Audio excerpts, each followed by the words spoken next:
There will not be a 1 minute intro, and we're just starting the show. Welcome to the Golden Mike 207. We're going to be talking about identifying and releasing your subconscious illusions that are holding you back from living the fullest life in your fullest potential. We are with Mark Purvis. Mark, I don't even know how to describe you, man. You are the elusive one. You are your bio. If you read Mark Purvis's bio, his bio is free of any kind of personas. So I don't even know what to say, what kind of role you play in society, except that it was very action oriented and helping people sort of release those subconscious illusions. Thank you for joining us today, Mark. Mark, this is episode 207. Do you know why I've had 207 episodes? Wow. That's incredible. Yeah, it's amazing. That right? is incredible. Do you know how we've gotten to 207? Because you cannot cancel me, Mark Purvis! I produce my own show, son! I produce my own show, Mark Purvis! So, anyways, for those of you who haven't met me over the 207 episodes, my name is Mark Cordeaux, and I'm the founder of the Joy Revolution. And all this month, this is no joke, there's no strings attached, we are giving away a full live positive psychology course and thriving course with 4 full focus coaching sessions. So if you want to do that, it's in the show notes. But I want to get into what I do. Essentially, what I do is very simple. I ask people on a regular basis, how happy are you and how much are you living in your full purpose? So Mark, with that said, I want to ask you, how happy are you today and how much are you living in your full purpose? Well, quite honestly, I'm really happy to be here today. So it's 7 degrees outside. So I'm inside, I'm warm, I'm talking to you. It's all good. And, my purpose is this. I mean, this is one of the things there's not a lot of bio in there because I don't want to put the focus on me. I want to put the focus on the other person that is looking to be able to sort of level themselves up and reach a bigger potential for themselves. It's not about me. I mean, my experience in my own life is exactly what it took to sort of understand these things. But my purpose is to share it and to get it out into the world. So, for me, this is exciting. This is a big part of that. Yeah, let's just crack the damn show right open, right? Let's deviate from the script and my own persona. If that is your purpose, why is it that you feel like you've been hiding for so long? Well, it's interesting, and I will say this. Mm-hmm. My own experience in identifying the illusions for me became something that it took a lifetime, essentially, to recognize the impact that they were having on my life. And one of the biggest parts for me was realizing that there was something very deep inside me that was one of those subconscious programs. And that program was, if you speak, you'll die. And it came from something that was basically probably pre-verbal for me. So when I realized that,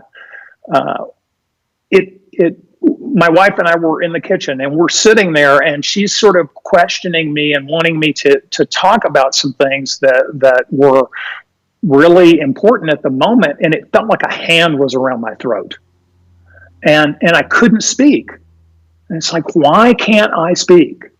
And then I began to see through the course of my life that there are themes that have run through my life. And I mean, you can't see right now, but if I stood up, you'd see like from knees down. I'm 6'6". And if you've seen a bit, yeah, dude. Purvis just called me out.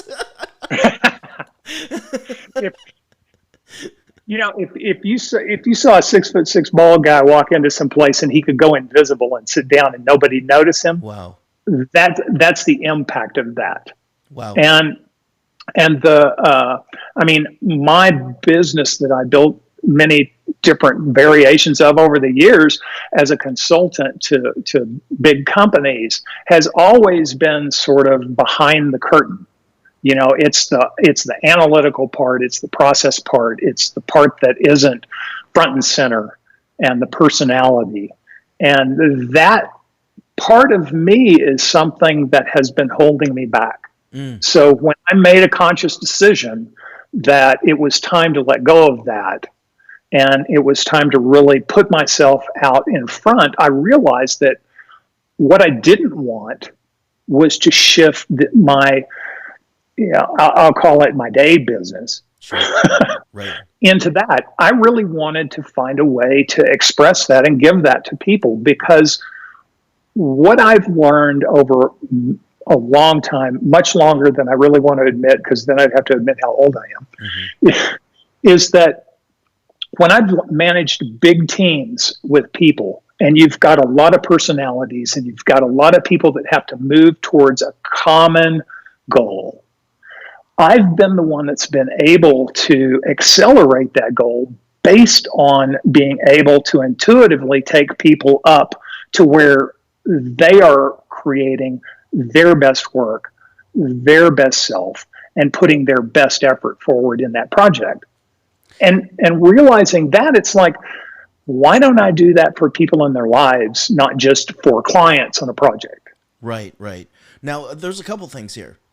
I think part of that is as you start going to clients, there's a major part of putting yourself out there, speaking up, not hiding. You know, and so I'm curious as to, you know, multiple people call this the daimon, Daemon. It's not demon. You've heard this before, right? No. The daemon, Yes. Yeah. right? And this is almost something external from yourself that is whispering in your ear what you're capable of doing and what you should be doing. Would you say that that's something that you felt? Because being a consultant, improving organizations and improving the lives of people from that standpoint is very virtuous and noble, you know? I don't disagree with that. Yeah. But I think that, and this is something that just was from my perspective, is that if I am trying to improve my life and the people's lives that I impact, what I'm actually improving is the client's bottom line. And there's no loyalty. There's no, I mean, it's like, if they need you, they need you. If they don't, you're gone. Right. And it's not, as far as the daemon is concerned, yes, because part of the illusions has been that I have resisted things for a long, long period of time that have been showing me that there are things that I should be doing, but that illusion kept me from going for it, kept me stuck, kept me seeing my reality one way when it was actually a different reality. What were these illusions that you were talking about? Well, really, I define that, but illusions are just the subconscious programs that are in you can inherit them. They're embedded in you from trauma. You get them very early in life, mostly.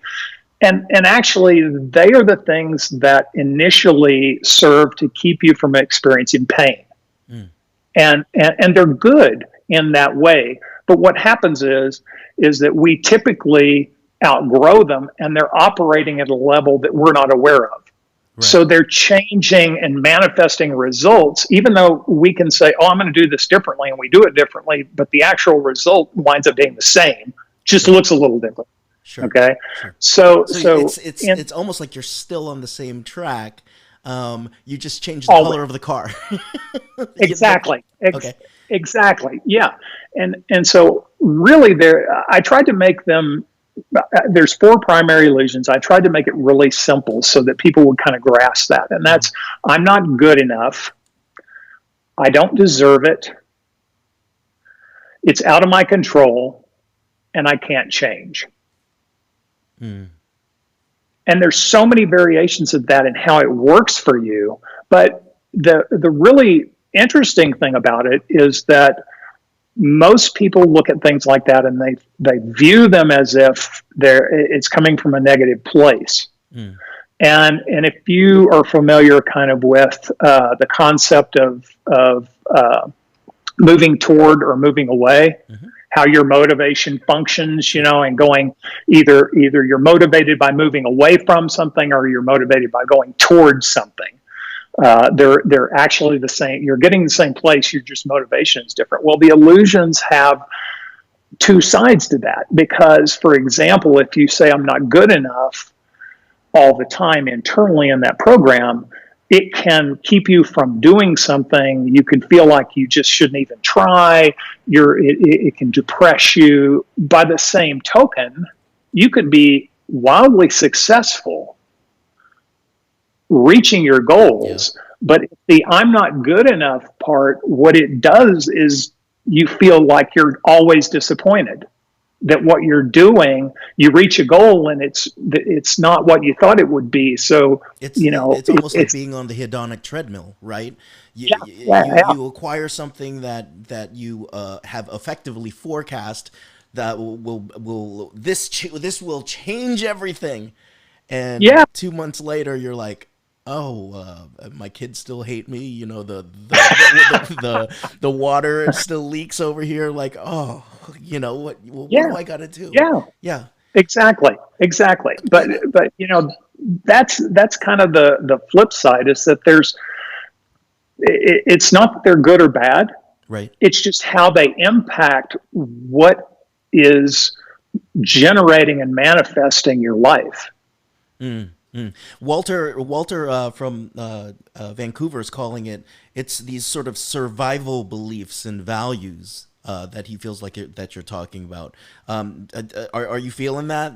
These are sort of a survival mentality. I'm not good enough, don't deserve, out of my control, I can't change anything. Is that more from a fight or flight standpoint, or is it more like what you were talking about, like, it's not good or bad, it's just a program? I think actually it began most likely as survival. Okay. And that's the part is truly that it becomes really an influence, an unaware influence that is now just sort of triggering you. And there's another part of that I identified as the three core emotions, and that's shame, fear, and anger. And the way that those manifest, and they trigger the illusions. So part of this winds up being it's almost if you become hyper aware of it, you realize those triggers are embedded in your body and you can feel them. And that's one way that you can start to recognize what's going on in a circumstance or an experience and say, hang on a minute. This is not what I'm really experiencing. I like that a lot with these emotions, shame, fear, and anger. Joy is not included, but we'll get to it at some point. But like, it's almost like we feel like as if those are negative pieces. But the way that I think about it is that it's your subconscious or it's your alarm system in emotion form alerting you, hey, there's something going on here. There's Absolutely. A value system that's being crossed here. Like, pay attention, because right now it's showing up as this, and we might, like your motivation piece, we might totally do something to avoid that shame, to avoid that fear, to avoid that anger, when really just paying kind of attention to it and being like, okay, what is the root cause of this right now? What is the value system that's being breached right now? And I think a lot of people will tend to maybe get into addictive behaviors to try to suppress that alarm system. Do you feel that? Oh, absolutely. No, absolutely. Okay. I can tell you at one point, and that's if you wind up on my website and there's an about page, you'll see a little story. And, in my life, when in my early 20s, I was self-medicating with drugs and alcohol to try and tamp down that. And there was a lot going on with alcoholism, my father's alcoholism, and the business going down and stuff. And I wound up, standing in front of a mirror with a gun in my mouth. And this is this is the part that you realize that there is something driving you that you're not in control of at that point. And the awareness of it, there's kind of a misnomer, I think, out there in the world today where there's too much that people believe that you can learn something and all of a sudden everything changes. But the truth is that we are complex individuals, and the things that we've learned and the experiences that we have had have created these beliefs and values, and they're very deep inside of us, and they're deeply embedded, and some are good, some are bad, some are right or wrong. We're not even going to call them that. But if you're unaware of them, they're running over your life. And then once you become aware of them, like you're talking about earlier, where you have these triggers and you're able to see these things going off, well, that awareness is your ability to now start consciously changing how you respond. Gotcha. And the difference being is that when you start responding differently, the influence sort of minimizes, the impact of it minimizes, and that's what actually changes us. That's what transforms us, is that instead of that roar coming through from that emotion, that core, it starts to dissipate. And when it dissipates, we can have some clarity and we can start changing and start transforming ourselves. I love it because we are bouncing all over the place. It is a very special golden mic because it's completely unscripted, everybody. And what's bringing up what's coming up for me is the way that Jung looked at our shadow selves. If we don't go and illuminate the shadow, and I'm not talking about the good or the bad, it's just the unseen parts of ourselves. The unseen parts will start to drive the car. We feel completely out of control. I'm also thinking about that one tarot card where it shows its strength. And I think that it's really interesting that the strength card is of a picture of a person taming a monster. And the monster is sitting down and is at bay. And I think in many ways, what we call our monsters are actually there to protect us. They serve a purpose, And you said something that I want to jump back to for a second. I'm not good enough. Don't deserve it. Things are out of my control. I can't change things. Then you went and said our beliefs are things that are acquired. Are these programs things that are indoctrinated and acquired as well? Or do you feel like they're almost genetically passed on? I think honestly, and I'll throw the woo into the deal here. I totally believe that you can karmically carry things in with you.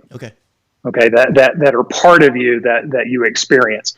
But I also really believe that the illusions themselves start forming. If you're forming things at a pre-verbal level, you're forming them from the emotions of your parents and the intensity of that emotion. And then as you gain a little age and you become to understand what people are talking about, you start getting it from their beliefs. You start getting it from the beliefs of your peers. You start getting it from teachers. You start getting it from everybody. And because we are essentially sponges, not only for information and knowledge, but emotion. And especially at the pre-verbal age. You're complete and total sponges. Yeah. I mean, that is, in the example that I was giving you earlier, that's the biggest illusion that I felt like in my life that was important for me to overcome came from something that I identified. There's no way for me to have created that belief that deeply within myself at a level except for being pre-verbal, being a baby. Absolutely. I want to come in. You got Walter all lit up here. He's got a lot of things to say. So this is what happens when we don't script the show, baby. Walter talked about the illusion that joy, happiness, and success is an outcome or a line that we need to cross. Like, that we come from shame, fear, and anger, and then we cross the line over to joy, fear, or joy and happiness, and then all of that goes away, right? Not at all. He snarled. That's a snarl. I love it. Also, the idea that we fear things that we're not familiar with or that are not predictable, and I wonder because as a consultant, you're making the unpredictable predictable for these companies, aren't you? You're putting systems in place where there is low risk and a high probability, right? Well, yeah, and to a large extent, I mean, this is part of my challenge in understanding myself has been to marry the analytical side to the intuitive side, and we're comfortable, all of us. I think I am especially with a process. We like that certainty, and uncertainty in our life is something that.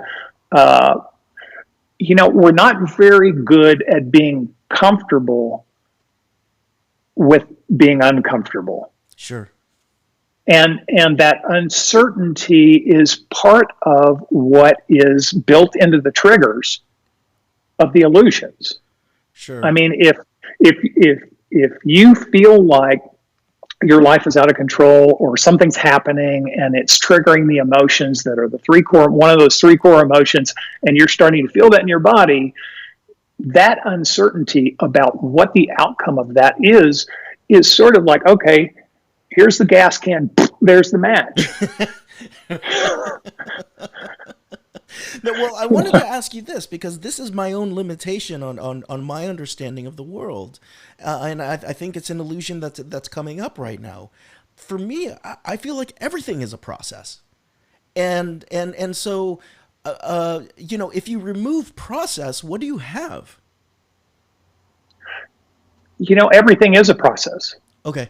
Everything is a process, but I think if I understand kind of what you're coming to is in essence that there's just sort of a quiet, open place right, where the receptivity of what it is that you're experiencing or what you're manifesting and coming around you has the capacity to fill that.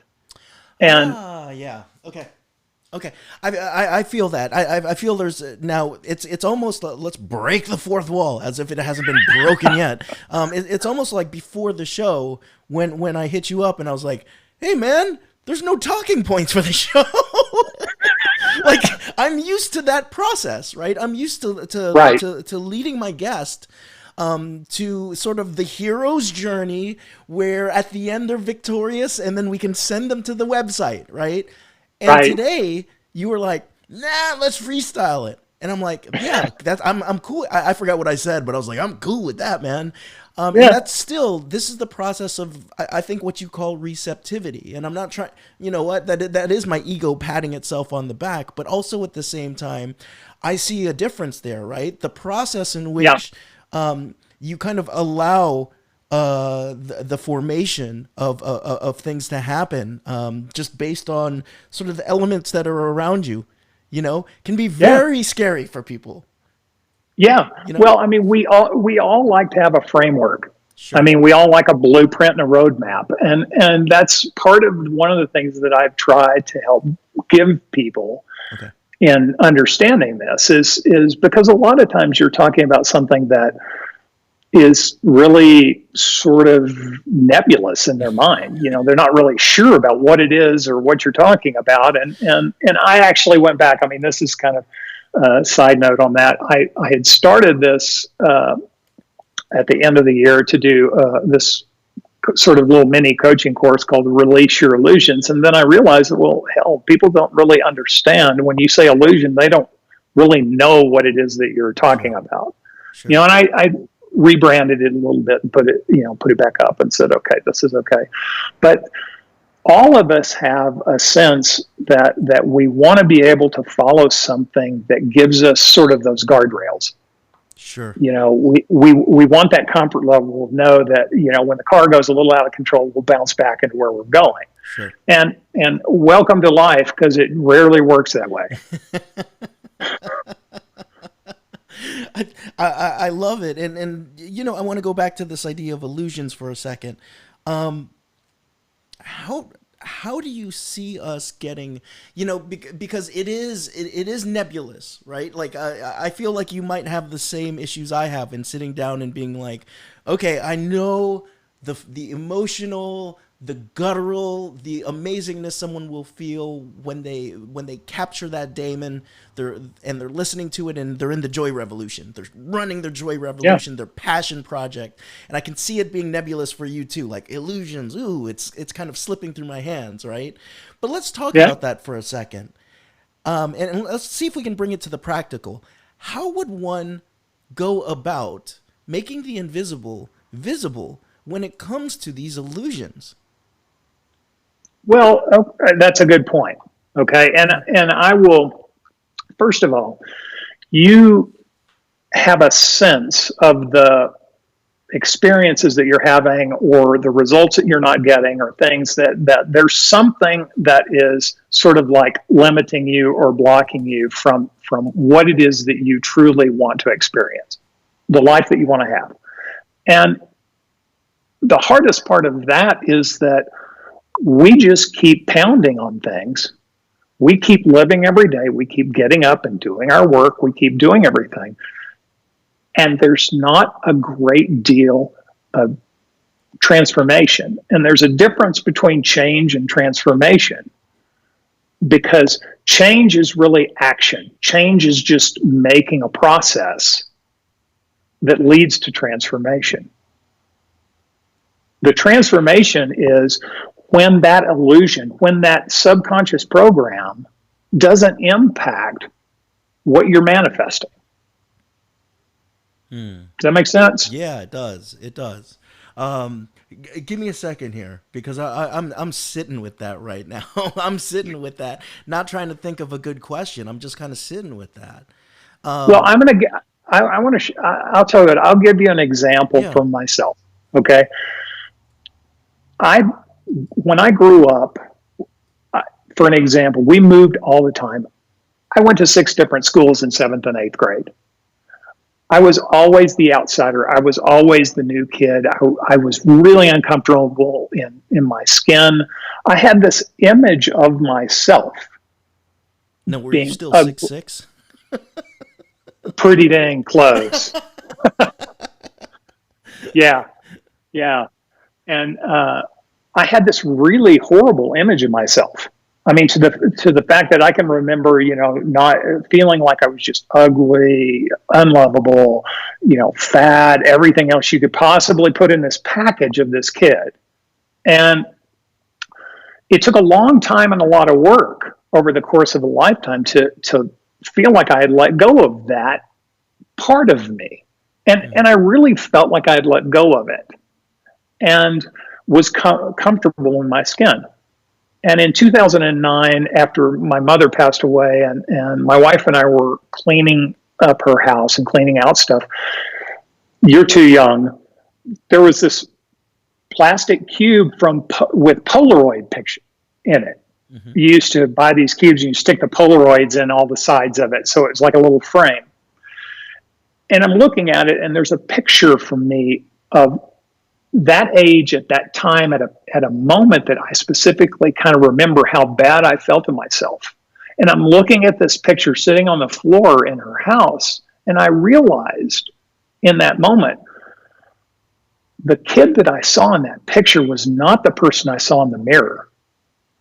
I mean, to the point of really recognizing that the illusion I saw in the mirror ran my life so dramatically that it wasn't real, but I had no way of consciously understanding that difference. It took a lot of work to get to the point. And that's kind of the difference, and you've probably run across this, the difference between intellectual knowing and knowing in the capital K-N-O-W. Yeah. And in that moment, I had all caps on that. I mean, with exclamation marks. Yeah. Yeah. I mean, I knew that reality, that person that I saw in the mirror that I thought I was, wasn't true. It was totally an illusion. Now, this was you won't tell me your age, but I know I looked you up, I will. and I know that I'm you're 60. I was gonna throw it out there. I was like, I know that you're 47, but Yeah, yeah. also at the same time you've talked about you doing the work, right? You've been like, before I was doing, in the years that I was doing the work, right?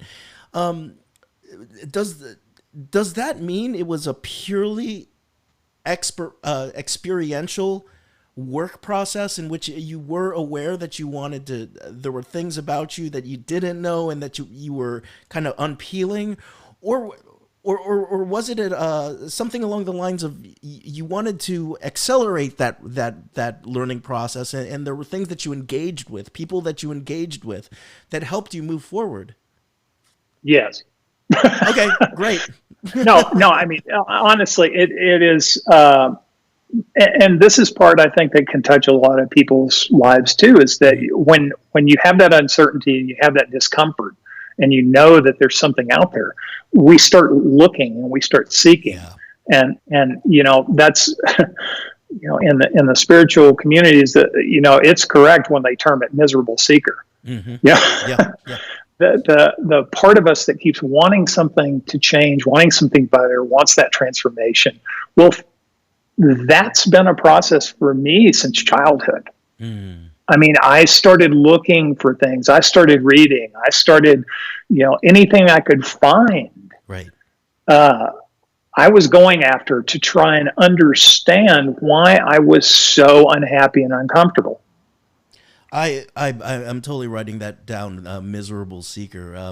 And there's a tongue in cheek picture that I use right now for the course that on positive psychology Yeah. that I'm giving, and it's a picture of me sitting in my old condo, and I was moving out, and I had put all my books in stacks over the years of education that I've had, and I literally had walls of books around me, and I was like this, like as if like I don't know how it got to this point, but like I remember throughout those years when I went into, I remember it was a specific searching mode, and it's like, what's wrong with me? I need to figure out what's going on, and it was book after book after book after book. Yeah. And when I finally laid them all out, I realized that I had created a cave of books that walled me in versus going out into the world and actually experiencing it for myself. I'd created a cage for myself out of books. Yeah. And I feel Wow. like Yeah. that miserable seeker part is just hitting me right now. And anyone watching, I don't know if you've ever felt it, but I've definitely felt that throughout my life. Now, would you say that at this point in your life, you consider yourself still a seeker, but without the miserable part? Or do you feel like Well, it's that once you hit these big knowing, the big knows, once you hit those big yeah. knowledge points, it's something where there's not as much seeking going on. I can't say for everyone. Yeah. For myself, it is an ongoing daily process, Okay. because part of what I want is growth. I want my own growth, and at 60 years old, it's about staying healthy, getting exercise, working every day, doing the things that I love to do, getting out and experiencing life in a bigger way. And I don't think that I don't think it ever stops. Hmm. I don't Yeah. think that desire to grow ever stops, because when you stop wanting that, you're not around very long after that. I agree with that. I wholeheartedly agree with that. And I want to get to this part now. We're kind of talking about the beginning pieces being these sort of subconscious illusions. And I have a feeling we can talk about this for a much longer period of time, my podcast, and but now I want to get into this sort of experiencing life on a bigger scale, and living life to your fullest potential. Right? When it comes to potential, again, how do you become aware of what your potential is versus being a completely, and this isn't DSM stuff, this is complete descent into madness stuff, like becoming completely all powerful, and I can do whatever I want, and you know what, I'm not making any money, but I'm still gonna do it, like being detached almost from reality. How do you balance out this magnificent full self versus someone who's completely mad? Well, I mean, that's kind of like there's a couple of things in that. Uh-huh. That's the whole follow your passion. Uh-huh. Well, what if you don't know what your passion is? Now I can just take that and beat myself over the head with that because, geez, I don't know what my passion is. Potential is kind of the same way. That's like saying, well, gee, you're not living up to your potential. Well, okay, what is it? And I think that we live life on a daily basis and a gradual basis. Your potential isn't static. I mean, one of the things about potential is that you have a sense and an intuition of things that you want to do, or you want to experience, or you want to know, or you want to change. And as you move towards that, when you reach where you're going, nothing stops. It just shifts into something a little bigger or a little different and a little bit more expansive. And that changes. So potential, I think, is just something that is, it's having a bigger cup to fill. This is all coming together now because, you kind of talked about sort of the rigidity of process. And in many ways, there's a different kind of process where you're kind of more receptive to things. And in the same light, I'm hearing you saying, well, you can also be receptive to growth from the standpoint of you don't need to put your finger down on potential and write it out as KPIs and all this type of stuff. Yeah. It's almost like an intuitive, heartfelt, mind thing where it all comes together and you're like, this gives me goosebumps when I do it.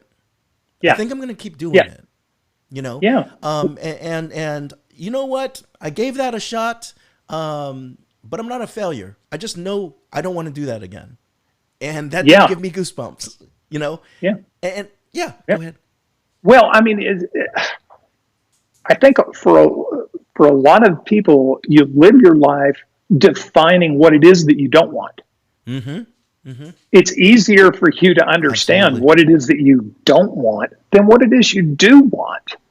And that experience of growth is part of that understanding. And what you were talking about of sort of like, how do you define that?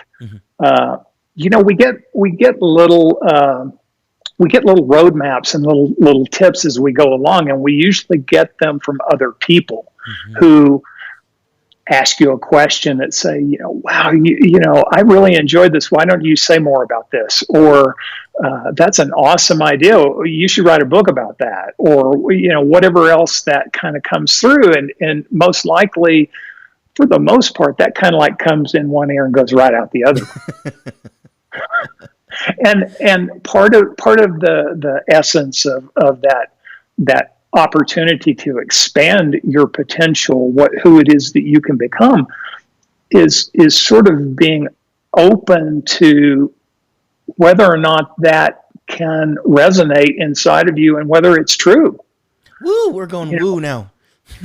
We're totally woo. But also at the same time, I mean, it's still, I'm not against woo, by the way, but also at the same time, there's this, when we're talking about resonating and stuff like that, people have talked about the fact that they've found neurons from the brain that go all the way down to your gut, which is why Yeah, we sometimes feel it in our gut. Evie, absolutely. I'm glad that you agree with me. Evie says, I feel it's what you experience that will help you find your passion, right? It's those Yes, absolutely. experiences in life. Yeah, that totally lit me up. I still can't articulate it, but I didn't know why. There was a point in my life when I thought it was being the front man of a band. That, can you believe me Yeah. being a front man of a band, Purvis? No, Right? geez, not at But all. what I realized, it was those aha connection moments with the crowd, like you and I are having right Yeah, now, yeah, that you can never predict, that were really what lit me up about being and making music. And I feel like what you and I are doing right now, we're playing jazz, right? And we're yeah. having a good time with it. So that, I think that kind of receptivity, and to be able to be like, oh, it's not the band, it's this feeling of connectedness with the world, Right, right. right? Well, let me ask you a Yeah. question about that then. Okay, Just because remember that's it's my show, though. no, dude.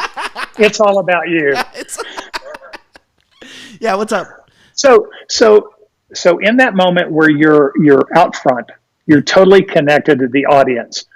There's a shift in the energy, and that fuel that you're feeling. Okay, and how that feels in your body, how that feels, like the goosebumps, what you feel, that connectedness. Part of that is a great opportunity to start looking for that in your life in other places. Oh, absolutely, absolutely. I don't know if that was a question, but Well, it's that I'm guessing that's why we're here, yeah, because this is generating that same sort of connection and feeling that 207 shows later you have with people.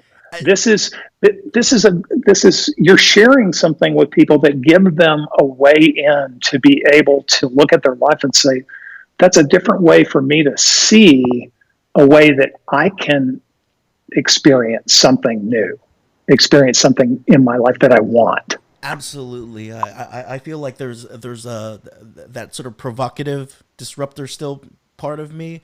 Yeah, There's the me coming out from behind those books, and yeah, learning from someone, just having an organic conversation. And then there's just those goosebump moments, like it's I know that I am young. I'm 42 though, and so like I've ignored those goosebumps throughout my life. yeah, Just like I've yeah, ignored rage and joyful moments and all that kind of stuff, and it's brought me to this really nice place, or I've brought myself to this really nice place yeah. where I can reflect on things and really think about the fact that everything is kind of temporal.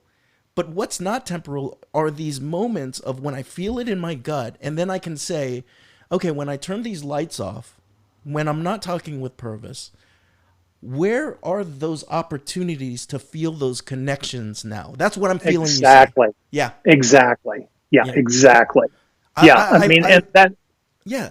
that's the most awesome way to be able to seek out what you want to experience and what you want to have in your life.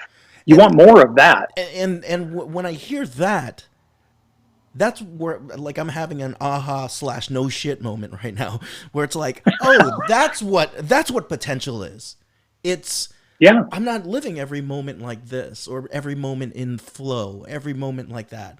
But how can I continue to grow that on a larger scale, to feel it more often, to impact people more often? It's a really cool yes, question that you're bringing out of me, Purvis. Can I have my show back now? you can have it back. I'm just kidding. Purvis, I had a feeling that it would be amazing like this, and I want you to come back on the show. I know we talked before about you being on the podcast. I really want to go deep in that podcast, but I also want to be able to share with folks this rebrand of the illusion that you're offering up. And you know what? I ripped up my show notes, so I don't have the website. So if you could give us the website, so we know, before I give you the golden mic, we know what you're up to and how to stay in touch with you. Okay. Well, markpurvis.com obviously is my website. And I'm going to tell you this because I didn't actually put it down, because the link is one of those usual links that's, got gobbledygook on the end of it. So we're going to tell folks this.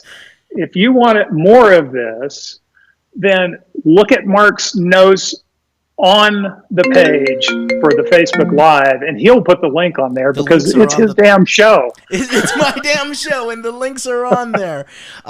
Mark, this has been an absolutely, the room is lit up with Walterisms and Donna Rays and Evvies. Y'all, thank you for joining us. I want to have you back. I really want to talk to you on the long form on the podcast. I can't wait to sit down with you and hear more of your story and more of your insights. But for now, we're going to call it a day. And the way that we do this on the Golden Mic is through a kind of a woo visualization exercise.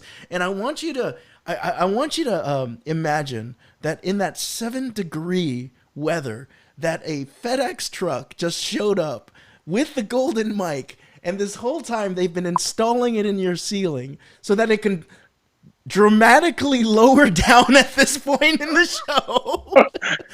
Now the thing is, Mark, bring me that damn thing. Now the thing is, Mark, is this Golden Mic has the potential to broadcast to every sentient being in this multiverse and translate into every single language. When I turn it on, you'll have the power to say whatever you feel called to say. Some people over their head. Some people won't pick up what you're throwing down. Other people have been miserably searching for what it is that you are about to say. So Mark Purvis, your Golden Mic is live now. You are more than your illusions. You have everything you need right now to become who you want to become and live the biggest life that you can imagine. Don't waste it. I want you to take that Golden Mic and I want you to feel the weight of it. I really want you to feel the weight of it, man. It's a heavy gold. We have a big budget on this show. Seriously. No kidding. Seriously. That puppy is huge. Now smash that Golden Mic, Mark Purvis. Yes. Amazing, y'all. For those of you who feel called to, please share this out. The show is about social media for social good. And also at the same time, it's the last Golden Mic of the week. So we are going to turn off the Golden Mic and we're going to spend it with real people who love us and surround, awesome. and we're going to like those things. We urge you to do the same thing. And the final thing I have to say on behalf of Mark and I, in closing out show number 207, is this. If you feel happy and you're living in your purpose, what is your responsibility to change history for the better? Golden Mic 207, Mark and Mark, signing off. See y'all. Purvis.